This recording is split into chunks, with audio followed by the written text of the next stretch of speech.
आज की कहानी है आखिरी नाम पति पत्नी की कहानी। हर दिन बढ़ते जा रहे तलाक के केसेस को ध्यान में रखते हुए कोर्ट के आदेश अनुसार एक काउंसलर ने 20 कपल्स को एक सामूहिक मीटिंग में बुलाया।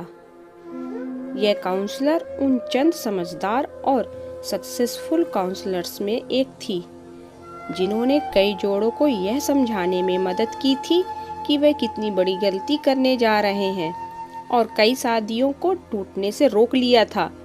इस मीटिंग में आने वाले सभी कपल्स के दिमाग में यही चल रहा था कि उनके घर के बड़े बुजुर्ग जिस बात को नहीं रोक पा रहे थे उसे रोकने के लिए काउंसलर क्या कर लेगी।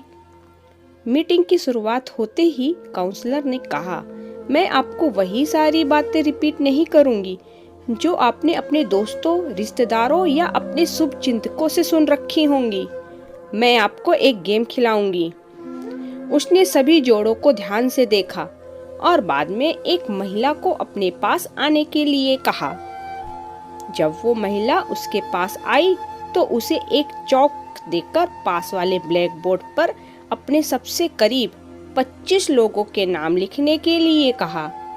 महिला ने सबसे पहले अपने बेटे का, फिर माँ बाप का, बाद में रिश्तेदारों, दोस्तों और सहकर्मियों के नाम को लिखने के बाद 25वां नाम अपने पति का लिखा।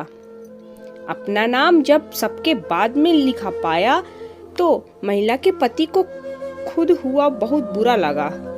मन ही मन सोचने लगा कि अच्छा हुआ मैं इसे तलाक देने जा रहा हूँ, मेरा फैसला गलत नहीं है। काउंसलर ने महिला से कहा, अब आप उन 10 लोगों के नाम हटा दीजिए जिन्होंने आपको आपके जीवन में सबसे कम साथ दिया हो या कम साथ दे सकते हैं। महिला ने कुछ सेकंड सोचने के बाद अपने सहकर्मी और कुछ दोस्तों के नाम हटा दिए।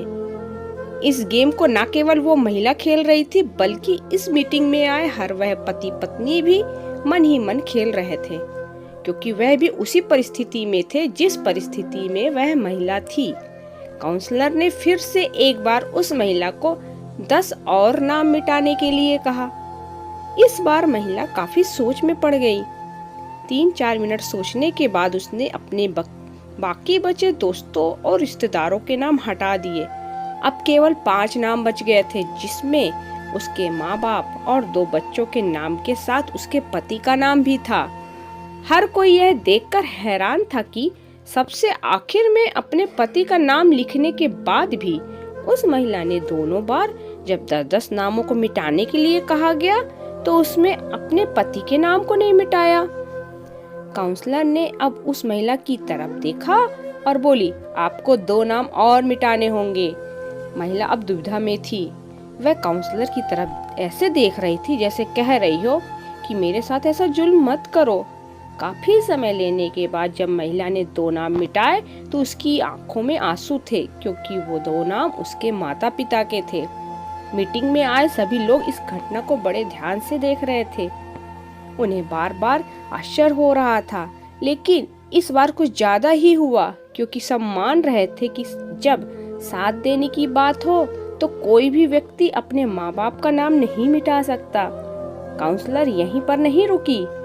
उसने अब महिला से कहा कि एक आखिरी बार 2 और नाम मिटा दीजिए।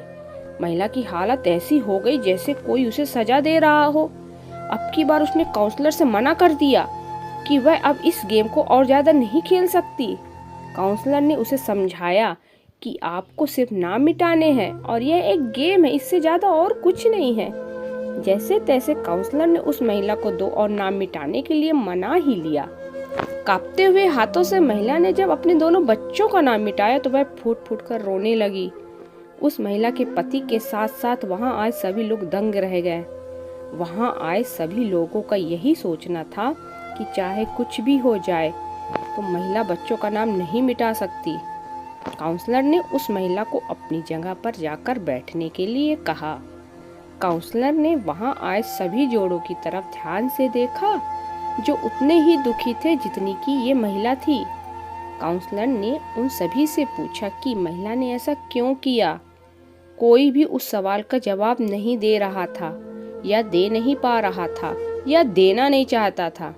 अंत में काउंसलर ने उसी महिला को खड़े होने के लिए कहा और उसी से ऐसा करने का कारण पूछा।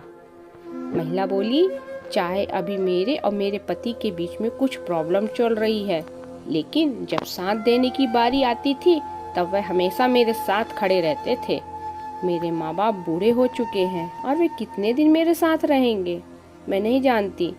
मेरे बच्चे बड़े होने के बाद हमेशा मेरे साथ रहेंगे इसकी भी कोई गारंटी नहीं है।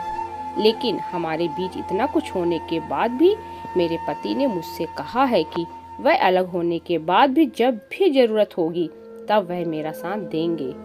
महिला बोली, हम पता नहीं क्यों तलाक तक पहुंच गए। आज उस गेम को खेलते हुए मुझे रियलाइज हुआ कि हम दोनों के बीच ऐसी कोई बड़ी समस्या हुई ही नहीं है।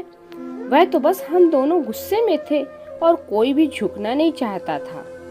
इसलिए मैंने सबका नाम मिटा दिया, लेकिन अपने पति का नहीं मिटाया। महिला की बातें सुन उसका पति भी खड़ा हो गया और अपनी पति को गले से लगा लिया और बोला, मुझे माफ कर दो, मैं भी तुम्हें कभी तलाक देना ही नहीं चाहता था। जैसे मैंने तुम्हारा साथ दिया है वैसे ही तो तुमने भी मुझे जीवन के हर कदम पर सपोर्ट किया है। मैं तुमसे फिर से एक वादा करता हूँ कि मरते दम तक तुम्हारा साथ दूंगा। काउंसलर ने अपना काम कर दिया था। उसने वहां पर आए हर एक जोड़े को यह सोचने के लिए मजबूर कर दिया था कि जो वह करने जा रहे हैं कहीं वह अपने झूठे अहंकार और गुस्से की वजह से तो नहीं है, कहीं वह अपने साथी के साथ कोई अन्याय तो नहीं कर रहे हैं। दोस्तों, कहानी कैसी लगी कमेंट्स करके बताइएगा और कहानी को एक लाइक जरूर करिएगा। अगर चैनल में नए हैं तो सब्सक्राइब जरूर करें। धन्यवाद।